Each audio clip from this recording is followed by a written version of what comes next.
Nag-on na sila. Nag-blank.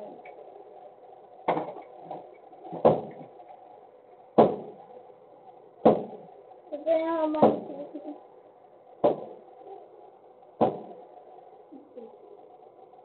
Good morning po. Magsimula na po ako ng on time ha, kasi mayroon pa po akong kasunod na meeting. So, pasensya na po sa biglaan kasi nagpatawag po ako ng meeting para magkaroon lang po kayo ng idea kung ano po yung mangyayari sa face-to-face natin this coming January kung ito po ay matutuloy. So, salamat po sa oras. Saglit na saglit lang po talaga ito, hindi po aabutin ng isang oras. So, nag-meeting po kami ng Friday together with Ma'am De La Paz.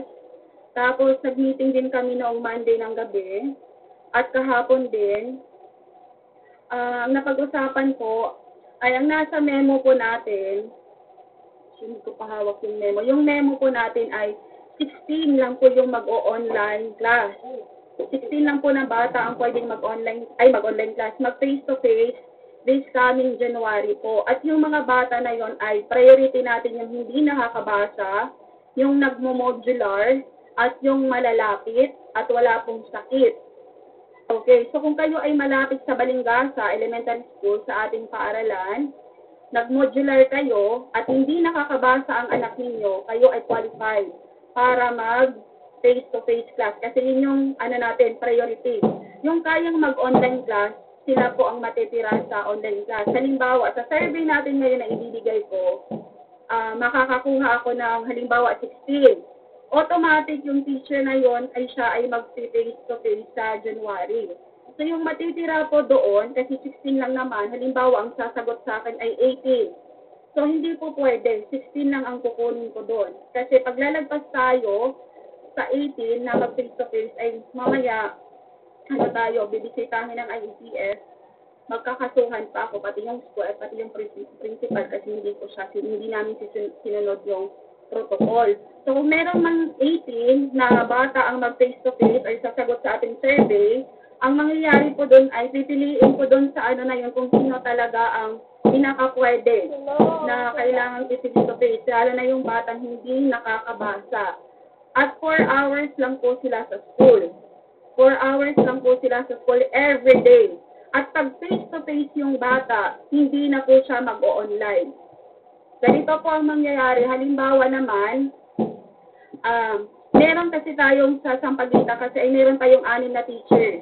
Si Ma'am Gina ay mag-leave ngayong December kasi kabuwanan na niya. So, 5 na lang kami natitira. So, 3 po yung teacher na mag-face-to-face sa January, 2 teacher yung mag-online. Yung teacher na to, yung 3 teacher na mag-face-to-face, 15 lang yung batang hahawakan nila. So, yung makukuha po doon, yung matitira pong 15 sa kanila na mag-o-online, halimbawa, 30 kay Ma'am Salas, 30 kay Ma'am Balbuena, 30 kay Ma'am Galera, yung 50 nila ay madadagdag doon sa 2 teacher na mag-o-online class lang. Yung teacher na mag-o-online class lang ay hanggang March na yon ay online class. So, ganun po yung magiging setup natin. So, kung ang anak ninyo ay pipiliin ay face-to-face, doon sa teacher kung sino yung mag-face-to-face. Maaring hindi na siya mapunta sa akin kasi hindi pa namili si Ma'am De La Paz kung sino sa amin ang kukunin niya for face-to-face at kung sino yung kukunin niya para sa online. So, 2 lang po sa amin sa grade 2 ang mag-o-online. Kung may darating po na sub, yung sub na po na yon ay maaaring siya ay magiging online kasi 3. So, depende po yun sa number ng students. So, yung mga bata ninyo na gusto mag-face-to-face, mapupunta po sa ibang teacher. At yung mga bata naman na gusto mag-online, maaaring mapunta sa akin o kung sino man yung teacher. So, ganun po yung magiging setup. At pag ganun po ang nangyari, hindi na po ako ang magbibigay ng grades ng anak ninyo. Yung teacher na po na hawak sa kanila ng face-to-face ang magbibigay. Ako na lang magsusulat sa card since nasimula na namin yung card at ako din yung magpa-finalize ng grades nila kasi nasa listahan ko sila ng LIS. Hindi na kasi yun mababago. sa system namin na talagang nasa amin sila. Ang magbabago lang ay advisory class sila, ay advisory teacher, at yung teacher na gagawa ng grades nila. Yun lang yung mababago. Hindi na ako yun. Yung advisor na mapupuntahan nila. So, magkakaroon po ng maraming changes. At pagdating po naman sa lesson, magiging may advantage din ng face-to-face since 4 hours sila. 4 hours sila, meron din silang panibagong class program. Yung class program na po yun ay hindi pa natapos kasi hindi pa siya aprobado. So, kaya bago po sana kayo magsagot ng survey, kaya po ako nagpa-meeting para meron kayong idea kung ano yung mangyayari. Ngayon po, sa case ko po kasi ngayon, siusap po ako kay Ma'am Ellen at kay Ma'am Dilapas dahil meron na po akong ticket ngayong December na pauwi. Actually, uuwi po ako ng December 11 yung flight ko. At ang nakuha kong ticket na pabalik ay January 3, which is yun po yung posibleng mag-start yung face-to-face natin. Wala po kasi sobrang mahal ng ticket ng January 1 at saka 2. 7,000 po, hindi kakayanin ng budget ko. So, 3 po ang pinakamalapit. Tapos, meron na din akong ticket ng May. Pauwi din siya at April at saka May. Nakakuha na po ako ng ticket advance kasi may inaasikaso po ako. So, nakiusap po ako ngayon kay Ma'am Ellie at kay Ma'am Dilapas. Actually, alam naman na nila yung plano ko na mag-online class muna ako kasi kung mag-face-to-face ako ay hindi ko kakayanin talagang pauwi-uwi ako. Visible kasi sa akin yung sa online class. Ngayon, parents, hindi sa i-encourage ko po kayong mag face to face. Kasi mas maganda naman talaga ang face to face. Kahit ako man ay gusto ko ding mag face to face, makakaharap ng mga bata. Yun nga lang, prior kasi dumating yung memo, ay meron na akong plano, meron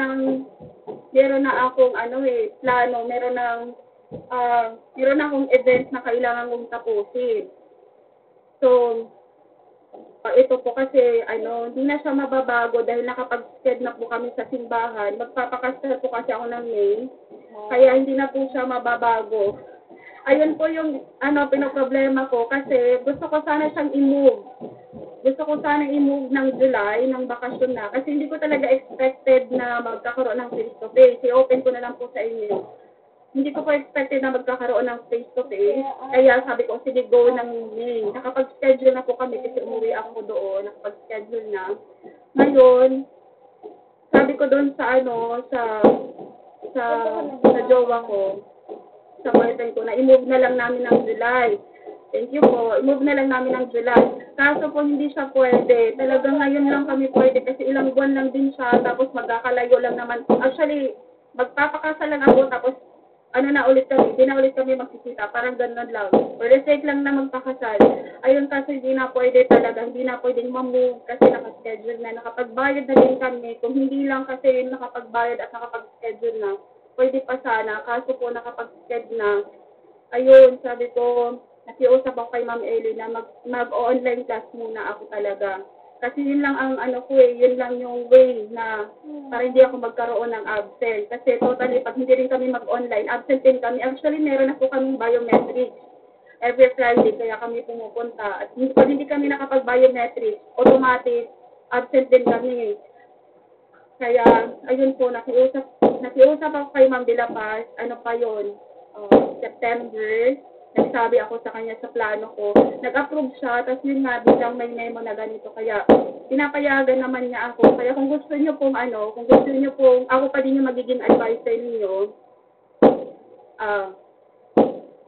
hindi sa ini-encourage ko ha, pumili po kayo ng hindi kayo mag-face to face. Pero, kung gusto niyo pong mag-online, okay lang po sa akin. Yan nga lang po, panibagong advisor po ang mangyayari sa inyo.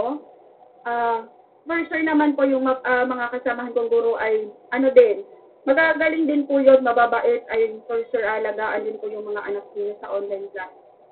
Ay sa face-to-face, kung gusto niyo po talaga.